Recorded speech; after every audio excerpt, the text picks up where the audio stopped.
안녕하세요. 책으로 승부입니다. 오늘도 세계 역사 이야기 고대편으로 이야기 나누겠습니다. 먼저 지도를 살펴보겠습니다. 네, 세계 지도를 살펴보도록 하겠습니다. 먼저 중국에서 왼쪽으로 가면은 이란 있죠. 그래서 고대 페르시아 지역에 대해서 알아볼 텐데, 먼저 티그리스 유프라테스 강에서 시작을 할 거예요. 아시리아와 바빌론, 그리고 페르시아, 그리고 이 페르시아가 확장이 되면은 이렇게 인더스 강 유역까지도 확장된 그 고대 페르시아에 대해서 살펴보겠습니다. 네, 페르시아에 대해서 살펴보기 전에 우리는 메소포타미아 지역의 북쪽을 지배했던 아시리아의 샴시 아다드 왕에 대한 얘기를 잠깐 나눠볼 거예요. 북쪽을 전부 지배하게 되었는데 남쪽을 지배하고 있었던 바빌로니아 왕국이 아시리아보다 훨씬 더 강했었던 거죠. 그래서 바빌로니아 왕 함무라비가 군대를 보내 아시리아를 점령해버리고 얼마간은 아시리아 사람들은 바빌로니아에 복종을 하게 되었던 거죠. 네, 관련된 내용을 제가 링크를 걸어드릴게요. 그런데 다시 반란을 일으켜서 자신들의 왕국을 되찾고, 그리고 아시리아 사람들이 다시 바빌로니아 사람들을 지배하고 바빌로니아 사람들은 그들에게 복종을 하게 됐던 거죠. 그리고 가나안으로 가는 동안에 내내 싸움을 하고 가나안에 살고 있는 유대인들조차도 흩어져 버리게 했던 거예요. 바빌로니아 사람들은 그 또 다른 민족인 메디아 사람들과 동맹 관계를 맺었어요. 그들과 힘을 합쳤던 거죠. 바빌로니아 사람들과 메디아 사람들이 힘을 모아서 아시리아를 무찔러 버렸어요. 그래서 이번에는 바빌로니아와 메디아가 힘을 갖고 아시리아가 복종을 해야 하는 그런 시대였어요. 그래서 메소포타미아 전체 지역을 봤을 때는 남쪽과 북쪽으로 크게 나눠져 있었고, 그게 힘의 세력이 왔다 갔다 했었던 거죠. 바빌로니아 사람들과 메디아 사람들이 힘을 합쳐서 아시리아를 무찔렀을 때는 굉장히 강한 민족이 되었었어요. 그래서 메디아와 바빌로니아의 지배 역시 오래가지는 못했었어요. 왜냐? 더 강력한 민족이 나타났는데 그 민족이 바로 페르시아였어요. 페르시아 사람들은 양을 치는 부족이었어요. 그런데 메디아의 땅 끄트머리에 살고 있다 보니까 메디아 왕에게 복종을 하면서 살았던 거죠. 페르시아의 양치기들은 아스티즈라는 왕에게서 지배를 받고 있었어요. 아스티즈라는 왕은 어떤 왕이었을까요? 이런 꿈을 꾼 거예요. 어린 손자가 자라서 그의 힘을 빼앗고 페르시아의 지배자가 되는 꿈을 꿨던 거죠.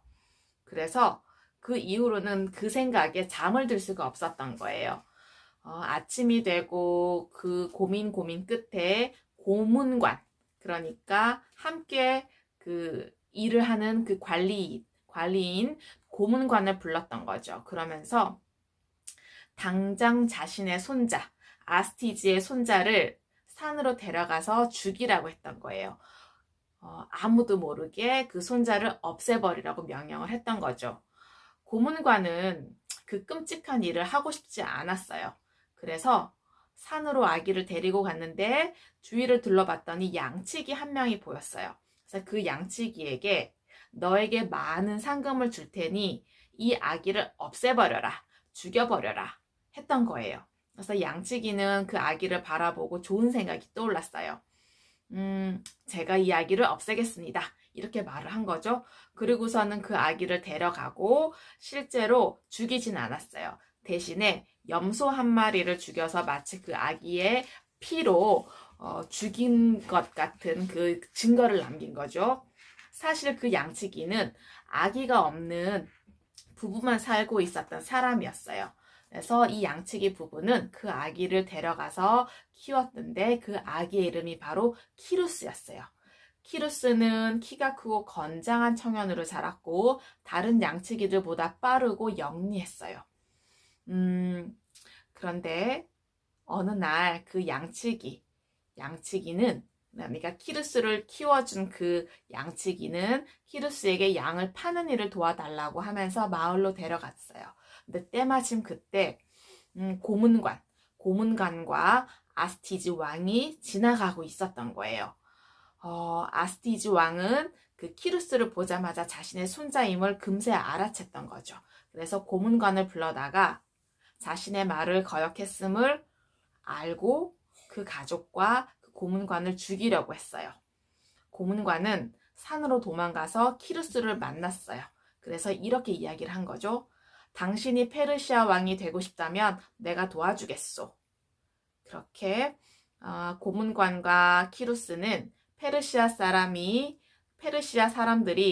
아스티즈 왕보다 자신을 더 따를 거라고 확신을 했었던 거예요. 그래서 이 키루스는 할아버지의 이름을 빼앗아 페르시아의 새로운 지배자가 되었어요.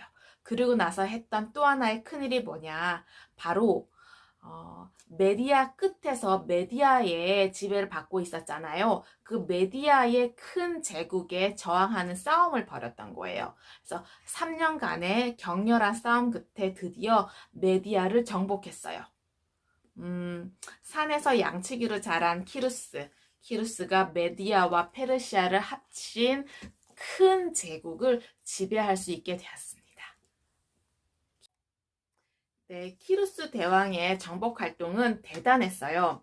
메디아와 페르시아를 정복한 키루스는 위대한 전사이기도 했고 공정하고 착한 왕이기도 했어요. 그러다 보니 메디아 사람들이 그 도시에, 자신의 도시에 그대로 눌러 살 수 있게 허락을 해줬고 그들의 어떤 권력을 주면서 자신이 건설한 그 제국에서 살고 관리하기를 바랬던 거죠.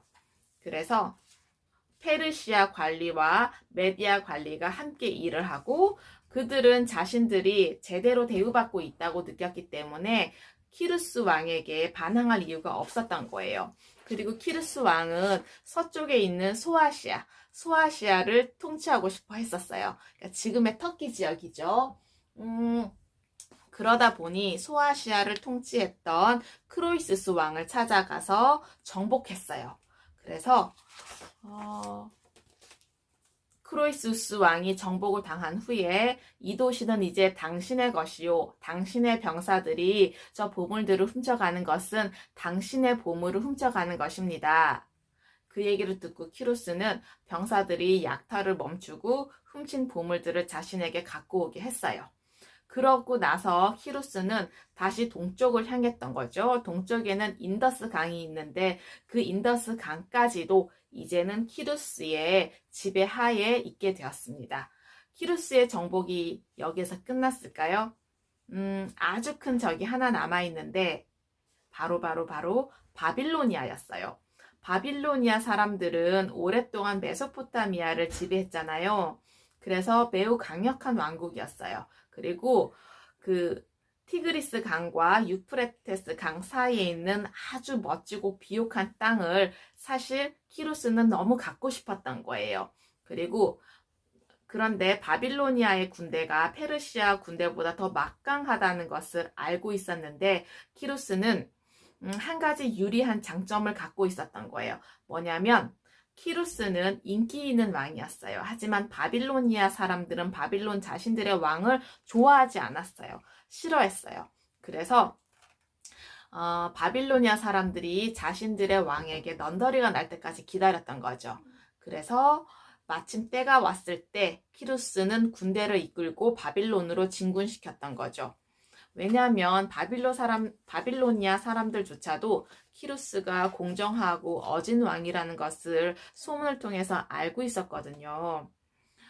키루스가 바빌론을 점령하니까 가나안도 페르시아 땅이 되었던 거죠. 왜냐하면 가나안이 메소포타미아에 있으니까요. 팔레스타인이라고 불리는 그 가나안은 바빌로니아와 아시리아가 정복하기 전에는 유대 민족의 고향이었어요. 그렇지만은 바빌로니아 사람과 아시리아 사람들은 유대 민족을 떠나게 했죠. 그들의 고향에서 쫓아내버렸어요. 그렇지만은 키루스는 자비로운 왕이었기 때문에 유대인들이 자신들의 고향에서 살아갈 수 있도록 해주었어요. 그리고 그들이 자신들의 유일신을 숭배할 수 있도록 허락해 주었던 거죠. 그러다 보니 키루스의 자비는 엄청난 소문의 소문을 갖고 퍼졌고, 그리고 유대인들은 키루스에게 너무 감사해서 구세주라고 부르기도 했어요. 그러면 이제 키루스는 세계에서 가장 위대한 왕이 되었어요. 그렇지만 단 한 나라, 그리스가 바로 키루스에게 복종하지 않았어요. 그러면 그리스와 페르시아는 어떤 관계로 이어질까요? 네, 다음 시간에 알아보도록 하겠습니다.